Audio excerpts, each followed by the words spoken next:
कृष्ण तुम पर क्या लिखूं कितना लिखूं, रहोगे तुम फिर भी अपरिभाषित, चाहे जितना लिखूं। देवकी का नंदन लिखूं या यशोदा का लाल लिखूं, वसुदेव का तनय लिखूं या नंद का गोपाल लिखूं, रहोगे फिर भी तुम अपरिभाषित, चाहे जितना लिखूं। दोस्तों, ये सुंदर पंक्तियां भगवान कृष्ण की वर्णना करती हैं और आप सभी को इस कविता के माध्यम से पता चल गया होगा कि आज हम जिस किताब की चर्चा करेंगे उसके केंद्र में भगवान कृष्ण है।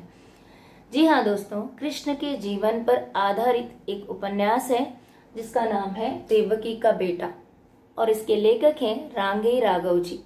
रांगेय राघव द्वारा रचित देवकी का बेटा उपन्यास की चर्चा हम आज करेंगे।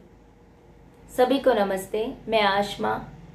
मेरे चैनल बातें किताबों की मैं बहुत बहुत स्वागत करती हूँ। श्री कृष्ण भारतीय संस्कृति के जननायक हैं। हिंदी साहित्य में श्री कृष्ण को आधार बनाकर काफी कुछ लिखा गया है, चाहे वो काव्य हो या फिर नाटक, उपन्यास आदि। रांगेय राघव जी हिंदी के उन विशिष्ट बहुमुखी प्रतिभा वाले रचनाकारों में से एक हैं जो अल्प आयु लेकर इस संसार में आए और बहुत ही कम उम्र में एक साथ उपन्यासकार, निबंधकार, नाटककार, आलोचक, कवि, रिपोर्टाज लेखक के रूप में स्वयं को प्रतिस्थापित किया। रांगेय राघव जी की रचनाओं की सूची बहुत लंबी है। मैंने यहाँ पर उनके कुछ जीवनी प्रधान उपन्यासों का जिक्र किया, जैसे भारती का सपूत, देवकी का बेटा और लकी माँ की आंखें, रत्ना की बात, यशोधरा जीत गई, भारती का सपूत, ये सब इनके ना जीवनी प्रधान उपन्यास है।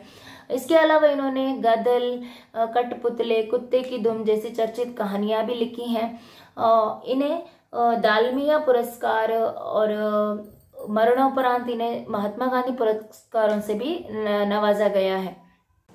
देवकी का बेटा उपन्यास में रांगेय राघव जी ने श्री कृष्ण को नंद और यशोदा के पक्ष से न देखते हुए देवकी यानी श्री कृष्ण की मूल जननी और पिता वसुदेव की दृष्टि से देखने का प्रयास किया है। यह उपन्यास श्री कृष्ण को चमत्कारों से पृथक भी रखता है।